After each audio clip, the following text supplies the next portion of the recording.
Profetas e Reis, capítulo 30. Libertos da Síria. Num tempo de grave perigo nacional, quando as hostes da Síria invadiram as terras de Judá, e parecia como se nada pudesse livrar Jerusalém de total destruição, Ezequias reuniu as forças do seu reino para resistir com inquebrantável coragem a seus opressores pagãos e confiar no poder de Jeová para livrar.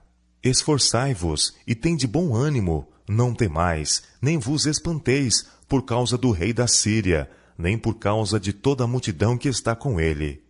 Ezequias exortou os homens de Judá, porque há um maior conosco do que com ele. Com ele está o braço de carne, mas conosco o Senhor nosso Deus, para nos ajudar e para guerrear nossas guerras. 2 Crônicas, capítulo 32, versos 7 e 8. Não era sem razão que Ezequias podia falar com confiança sobre o resultado por vir. A orgulhosa Assíria, conquanto usada por Deus durante algum tempo como a vara da sua ira, para a punição das nações, não devia prevalecer sempre. Não temas a Assíria. Tinha sido a mensagem do Senhor, por intermédio de Isaías alguns anos antes, aos que habitavam em Sião. Porque daqui a bem pouco, o Senhor dos Exércitos suscitará contra ele um flagelo, como a matança de Midian junto à rocha de Horebe, e como a sua vara sobre o mar, que contra ele se levantará, como sucedeu aos egípcios. E acontecerá naquele dia que a sua carga será tirada do seu ombro, e o seu jugo do teu pescoço, e o jugo será despedaçado por causa da unção. Isaías capítulo 10, versos 24 a 27. Em outra mensagem profética, dada no ano em que morreu o rei Acás, o profeta havia declarado: O Senhor dos Exércitos jurou, dizendo: Como pensei, assim sucederá, e como determinei, assim se efetuará. Quebrarei a Síria em minha terra, e nas minhas montanhas a pisarei, para que o seu jugo se aparte deles, e a sua carga se devie dos seus ombros. Este é o conselho que foi determinado sobre toda a terra, e esta é a mão que está estendida sobre todas as nações, porque o Senhor dos Exércitos o determinou. Quem, pois, o invalidará? E a sua mão estendida está. Quem, pois, a fará voltar atrás? Isaías capítulo 14, versos 28 e versos 24 a 27. O poder do opressor devia ser quebrado. Contudo, Ezequias, nos primeiros anos do seu reinado, continuou a pagar tributo à Síria, em harmonia com o que Acás havia concordado. Entre mentes, o rei havia tomado conselho com seus príncipes e os seus varões, e havia feito tudo o que era possível para a defesa de seu reino. Havia providenciado para que houvesse abundância de água dentro dos muros de Jerusalém, enquanto fora devia haver escassez. E ele se fortificou, e edificou todo o muro quebrado até as torres, e levantou o outro muro para fora, e fortificou a Milo, na cidade de Davi, e fez armas e escudos em abundância, e pôs oficiais de guerra sobre o povo. 2 Crônicas, capítulo 32, versos 3, 5 e 6. Nada que pudesse ser feito em preparação para um cerco ficou por fazer. Por ocasião da ascensão de Ezequias ao trono de Judá, já os assírios haviam levado cativos um grande número dos filhos de Israel do reino do norte. E poucos anos mais tarde, ele havia começado a reinar, e enquanto estava ainda fortalecendo as defesas de Jerusalém, os assírios cercaram Samaria e a capturaram, e espalharam as 10 tribos entre as muitas províncias do domínio assírio. As fronteiras de Judá ficavam apenas a poucos quilômetros, estando Jerusalém afastada de Samaria menos de 90 quilômetros, e os ricos despojos, que seriam encontrados no interior do templo, tentariam o inimigo a retornar. Mas o rei de Judá se determinou fazer sua parte na preparação para resistir ao inimigo. E havendo feito tudo o que o engenho humano e a energia podiam fazer, reuniu suas forças e exortou-as a terem bom ânimo. Grande é o Santo de Israel no meio de ti. Tinha sido a mensagem do profeta Isaías a Judá. E o rei agora declarou com fé inabalável: Está conosco o Senhor nosso Deus, para nos ajudar e para guerrear nossas guerras. 2 Crônicas, capítulo 32, verso 8. nada inspira a fé mais depressa que o próprio exercício da fé. O rei de Judá havia se preparado para a tempestade por vir, e agora, confiante em que a profecia contra a Síria haveria de cumprir-se, descansou sua alma em Deus. E o povo descansou nas palavras de Ezequias. 2 Crônicas, capítulo 32, verso 8. Quem importava vangloriassem eles? A minha mão alcançou os reinos dos ídolos, ainda que as suas imagens de escultura eram melhores do que as de Jerusalém e do que as de Samaria? Porventura, como fiz a Samaria e aos seus ídolos, não faria igualmente a Jerusalém e a seus ídolos? Isaías capítulo 10, versos 10 e 11. Judá nada tinha a temer, pois sua confiança estava em Jeová. A crise tão longamente esperada veio afinal. As forças da Síria, avançando de triunfo em triunfo, apareceram na Judéia. Confiantes na vitória, os líderes dividiram suas forças em 2 exércitos, um dos quais devia enfrentar o exército egípcio ao sul, enquanto o outro devia sitiar Jerusalém. A única esperança de Judá estava agora posta em Deus. Todo possível auxílio do Egito havia sido cortado, e nação alguma havia próximo para estender uma mão amiga. Os oficiais assírios, certos do poder de suas forças disciplinadas, dispuseram-se para uma conferência com os chefes de Judá, durante a qual insolentemente exigiram a rendição da cidade. Esta exigência fora acompanhada de insultos blasfemos contra o Deus dos hebreus. Dada a fraqueza e a apostasia de Israel e Judá, o nome de Deus não mais era temido entre as nações, mas havia se tornado assunto de contínuo descrédito.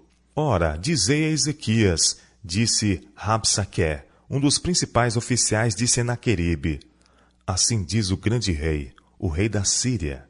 Que confiança é esta em que confias? Dizes tu, há conselho e poder para a guerra. Em quem, pois, agora confias, que contra mim te revoltas? 2 Reis, capítulo 18, versos 19 e 20.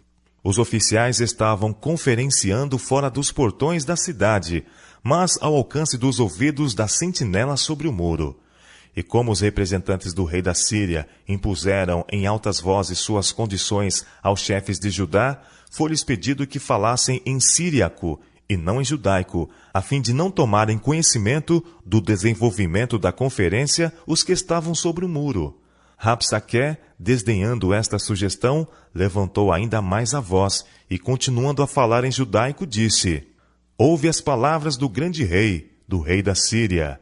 Assim diz o rei: não vos engane, Ezequias, porque não vos poderá livrar, nem tampouco Ezequias vos faça confiar no Senhor, dizendo: infalivelmente nos livrará o Senhor, e esta cidade não será entregue nas mãos do rei da Síria. Não deis ouvidos a Ezequias, porque assim diz o rei da Síria: aliai-vos comigo, e saí a mim, e coma cada um de sua vide e de sua figueira, e beba cada um da água da sua cisterna, até que eu venha e vos leve para uma terra como a vossa, terra de trigo e de mosto, terra de pão e de vinhas. Não vos engane, Ezequias, dizendo: o Senhor nos livrará.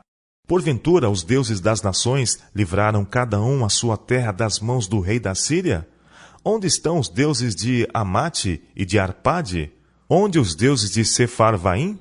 Porventura livraram eles a Samaria da minha mão? Quais são eles, dentre todos os deuses desses países, os que livraram a sua terra das minhas mãos, para que o Senhor livrasse a Jerusalém das minhas mãos? Isaías capítulo 36, versos 13 a 20. A esses insultos, os filhos de Judá não lhe responderam palavra. A conferência chegara ao fim. Os representantes judeus voltaram a Ezequias, com os vestidos rasgados, e lhe fizeram saber as palavras de Rabsaque. Isaías capítulo 36, versos 21 e 22. O rei, informado do blasfemo desafio, rasgou seus vestidos e se cobriu de saco, e entrou na casa do Senhor. 2 Reis, capítulo 19, verso 1. Um mensageiro foi despachado a Isaías, a fim de informá-lo sobre o resultado da conferência. Este dia é dia de angústia, e de vituperação, e de blasfêmia. Foi a mensagem que o rei enviou. Bem pode ser que o Senhor teu Deus ouça todas as palavras de Rabsaqué, a quem enviou o seu senhor, o rei da Síria, para enfrentar o Deus vivo e para vituperá-lo com as palavras que o Senhor teu Deus tem ouvido. Faze, pois, oração pelo resto que se acha. 2 Reis, capítulo 19, versos 3 e 4. O rei Ezequias e o profeta Isaías, filho de Amós, oraram por causa disso e clamaram ao céu. 2 Crônicas, capítulo 32, verso 20. Deus respondeu às orações de seus servos. A Isaías foi dada a mensagem para Ezequias. Assim diz o Senhor: Não tema as palavras que ouviste, com as quais os servos do rei da Síria me blasfemaram. Eis que meterei nele um espírito, e ele ouvirá um arruído, e voltará para sua terra. A espada o farei cair na sua terra. 2 Reis, capítulo 19, versos 6 e 7. Os representantes assírios, depois de haverem deixado os chefes de Judá, comunicaram-se diretamente com o seu rei, que estava com a divisão de seu exército em guarda contra a aproximação do Egito.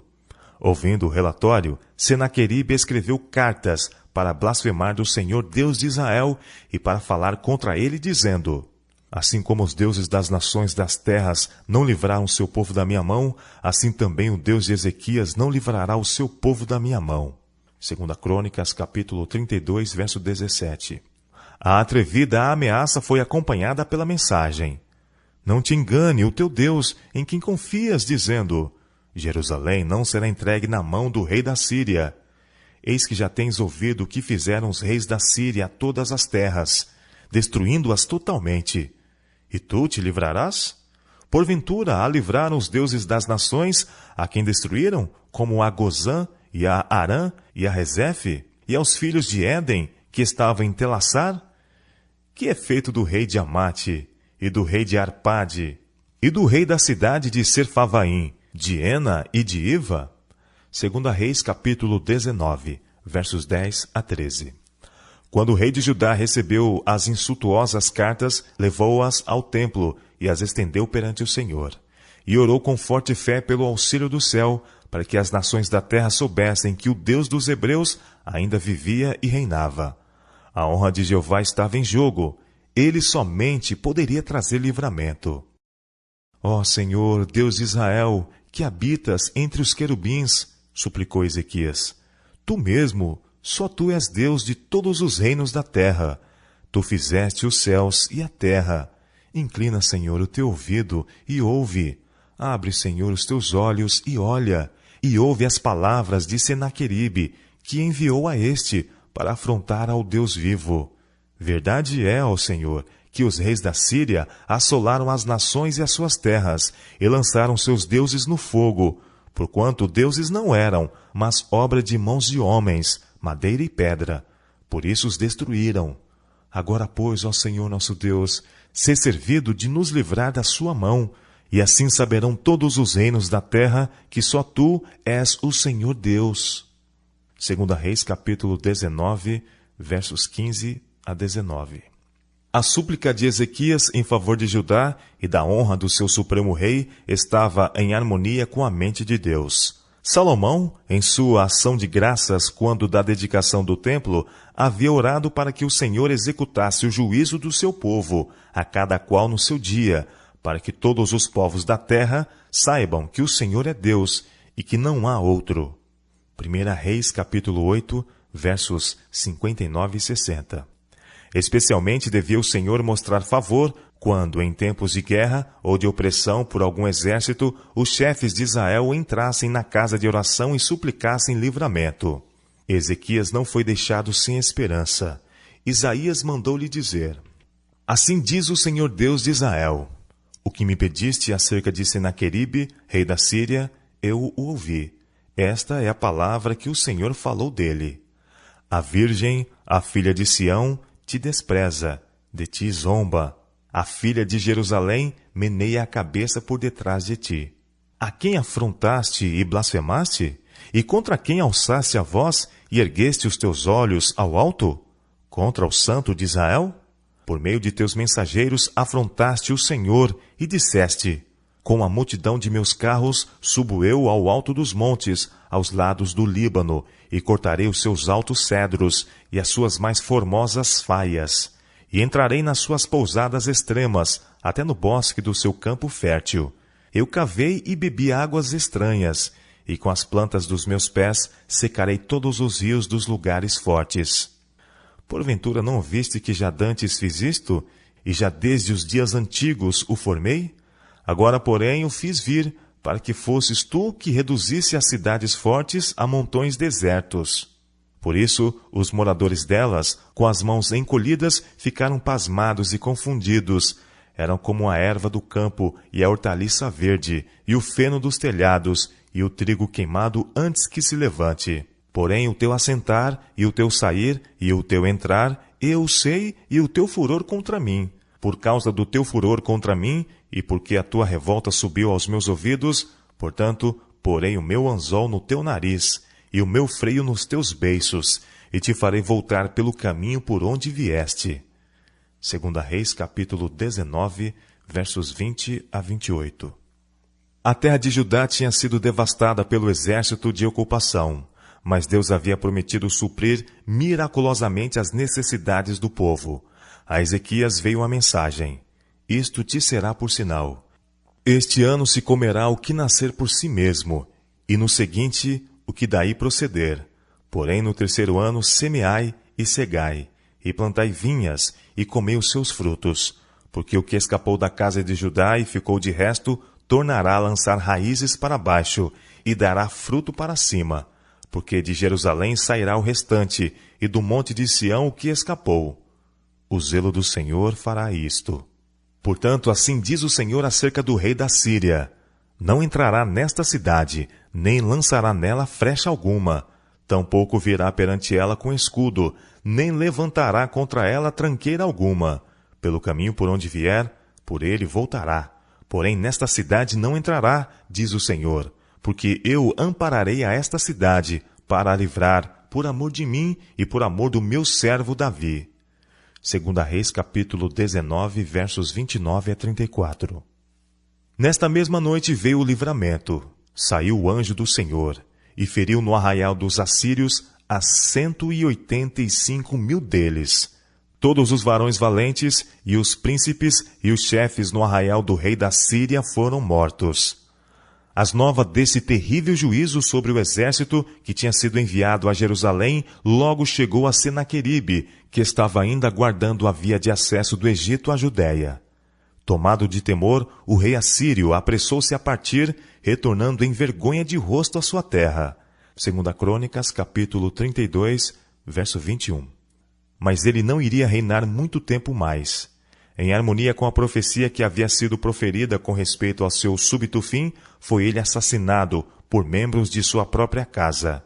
E Esar-Adom, seu filho, reinou em seu lugar. Isaías capítulo 37, verso 38. O Deus dos hebreus havia prevalecido sobre a orgulhosa Assíria. A honra de Jeová foi vindicada aos olhos das nações vizinhas. Em Jerusalém o coração do povo estava cheio de santo gozo. Seus ferventes pedidos de livramento tinham sido misturados com confissão de pecado e com muitas lágrimas. Em sua grande necessidade, eles haviam confiado inteiramente no poder de Deus para salvar, e ele não lhes havia faltado. Agora, o recinto do templo ressoava com cânticos de solene louvor. O surgimento e queda do Império Assírio é rico em lições para as nações de hoje.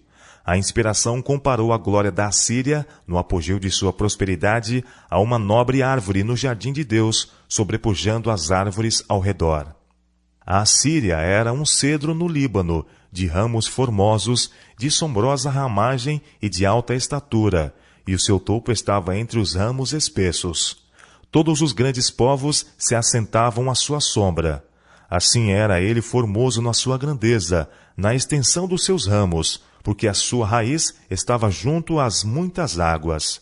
Os cedros não podiam escurecer no jardim de Deus. As faias não igualavam seus ramos, e os castanheiros não eram como seus renovos. Nenhuma árvore no jardim de Deus se assemelhou a ele na sua formosura. Todas as árvores do Éden, que estavam no jardim de Deus, tiveram inveja dele. Ezequiel capítulo 31, versos 3 a 9.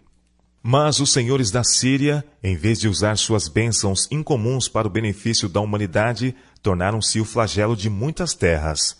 Destituídos de misericórdia, o pensamento ausente de Deus ou do próximo, prosseguiram no plano determinado de levar todas as nações a reconhecerem a supremacia dos deuses de Nínive, que eles exaltavam acima do Altíssimo. Deus lhes havia enviado Jonas com a mensagem de advertência, e por algum tempo eles se humilharam perante o Senhor dos Exércitos e buscaram perdão. Mas logo retornaram ao culto dos ídolos e à conquista do mundo. O profeta Naum, denunciando os malfeitores de Nínive, exclamou: Ai da cidade ensanguentada! Ela está toda cheia de mentiras e de rapina. Não se aparte dela o roubo. Estrépito de açoite há, e o estrondo do ruído das rodas. E os cavalos atropelam, e carros vão saltando. O cavaleiro levanta a espada flamejante, e a lança relampagueante. E haverá uma multidão de mortos. Eis que eu estou contra ti, diz o Senhor dos Exércitos. Naum capítulo 3, versos 1 a 5.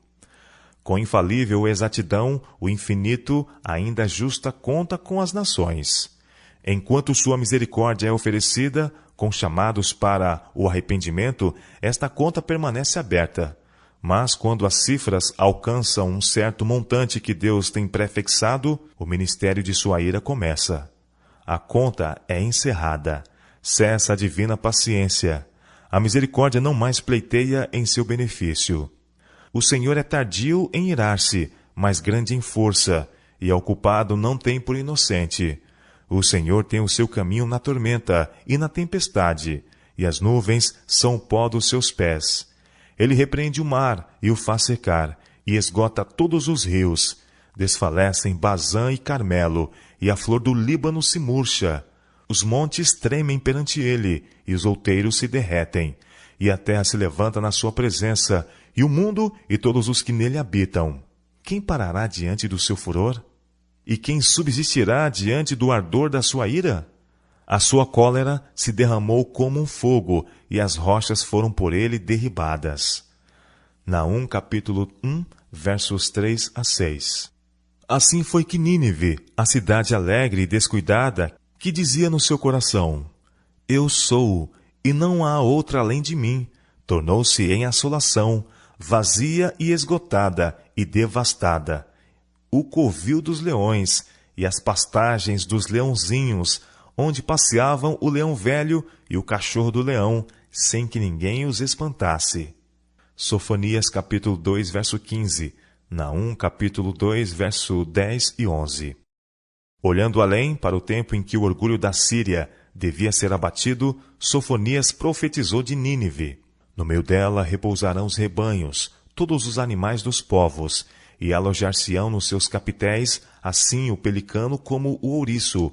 A voz do seu canto retinirá nas janelas. A assolação estará no umbral, quando tiver descoberto a sua obra de cedro. Sofonias capítulo 2, verso 14.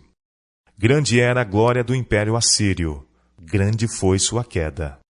O profeta Ezequiel, levando mais longe a figura de um nobre cedro, claramente predisse a queda da Síria por causa de seu orgulho e crueldade. Ele declarou: Assim diz o Senhor Jeová: se levantou o seu topo no meio dos espessos ramos, e seu coração se exalçou na sua altura. Eu o entregarei na mão da mais poderosa das nações, que lhe dará o tratamento merecido. Pela sua impiedade o lançarei fora. E estranhos, os mais formidáveis das nações, o cortaram e o deixaram. Caíram seus ramos sobre os montes e por todos os vales, e os seus renovos foram quebrados por todas as correntes da terra. E todos os povos da terra se retiraram da sua sombra e o deixaram. Todas as aves do céu habitavam sobre a sua ruína, e todos os animais do campo se acolheram sob os seus ramos, para que todas as árvores, junto às águas, não se exaltem na sua estatura. Assim diz o Senhor Jeová: no dia em que ele desceu ao inferno, fiz eu que houvesse luto. E todas as árvores do campo por causa dele desfaleceram. Ao som da sua queda, fiz tremer as nações. Ezequias capítulo 31, versos 10 a 16. O orgulho da Síria e sua queda devem servir como lição objetiva para o fim do tempo. As nações da terra hoje, que em arrogância e orgulho se arregimentam contra Deus, ele interroga: a quem, pois, é semelhante em glória e em grandeza entre as árvores do Éden? Todavia descerás como as árvores do Éden à terra mais baixa. Ezequiel capítulo 31, verso 18. O Senhor é bom, uma fortaleza no dia da angústia, e conhece os que confiam nele, e com uma inundação transbordante acabará de uma vez com todos os que se exaltam acima do Altíssimo. A soberba da Síria e o cedro do Egito se retirará. Zacarias capítulo 10, verso 11. Isto é verdade não somente com respeito às nações que se arregimentaram contra Deus nos tempos antigos, mas também em relação às nações de hoje, que deixam de cumprir o divino propósito. No dia da recompensa final, quando o justo juiz de toda a terra há de peneirar as nações, e aos que têm sustentado a verdade for permitido entrar na cidade de Deus, as arcadas do céu reboarão com os triunfantes cânticos dos remidos. Um cântico haverá entre vós, declara o profeta, como na noite em que se celebra uma festa santa, e alegria de coração, como a daquele que sai tocando pífaro, para vir ao monte do Senhor, a rocha de Israel. E o Senhor fará ouvir a glória da sua voz. Com a voz do Senhor será desfeita em pedaços a Assíria, que feriu com a vara. E a cada pancada do bordão do juízo que o Senhor der, haverá tamborins e harpas. Isaías capítulo 30, versos 29 a 32.